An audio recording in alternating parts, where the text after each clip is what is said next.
In our world where technology and media continuously progress, digital literacy is essential to future success.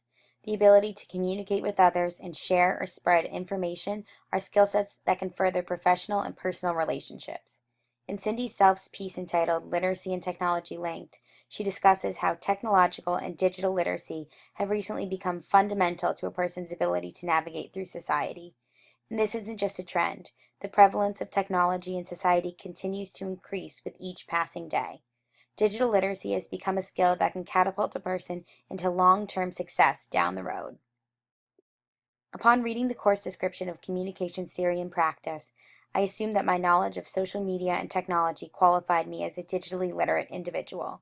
I quickly learned, however, that my knowledge was not remotely vast enough to cut it in a digital profession of any sort. Throughout the semester, I have learned about various different forms of digital literacy. I've studied this literacy in depth by reading detailed articles, watching informative videos, and practicing my skills hands-on through a variety of web and social media outlets.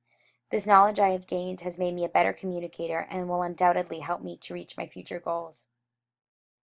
My journey to improving digital literacy began in September as our class began to look deeper into Twitter. I created a Twitter account specifically for school, following each of my classmates. I later transitioned from tweeting about class and schoolwork to focusing on health and fitness, the chosen topic of my blog.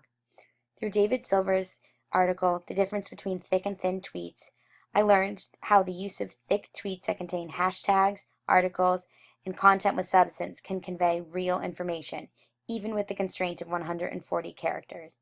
Tweets like these attracted followers outside of the SJU student body, specifically those interested in health and fitness. To date, I have 95 followers. This is a number that will continue to grow as I provide my followers with content in the tweets that attract the attention of different people who are interested in the same topics that I have. I've learned that though social media can be a fun way to communicate with friends, it also can be used to share and acquire knowledge to an incredibly large audience. Our semester-long blog assignment has taught me an immense amount about digital literacy. There is a vast amount of planning that goes into creating a web page and a clearly themed blog that the public deems worth reading.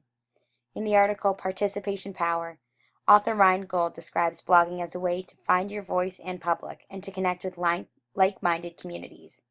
As an athlete for several years who has experienced a variety of injuries and ups and downs, I loved the idea of sharing my knowledge of leading a healthy and injury-free lifestyle with others, so I chose to create a health and fitness blog. Robin Houghton's novel, Blogging for Creatives, emphasized the importance of creating a blog that was appealing to the eye. With this in mind, I designed a web page to appear clean, polished, and inviting.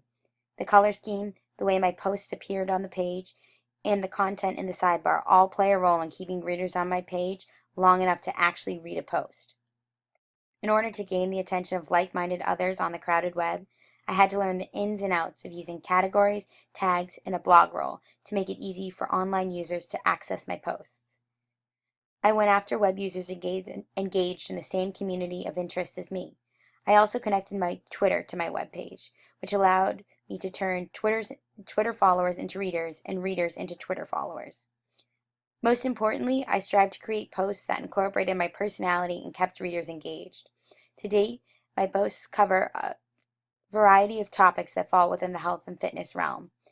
I've talked in depth about different forms of exercise, explained a variety of problems that exercise and eating can improve, and even experimented with a plant-based diet in an effort to keep posts fresh and exciting. With so many fitness blogs on the web, my personal flair is an excellent weapon that can be used to keep readers involved in my posts. I learn new things every day through exercise and dieting with hands-on experience, and I strive to deliver these findings in a fun way. In order to provide readers with the appropriate content, the knowledge of where to find relevant and trustworthy information on health and fitness was crucial. Many of the smartphone applications and websites introduced throughout the semester were imperative to the blog content that I created.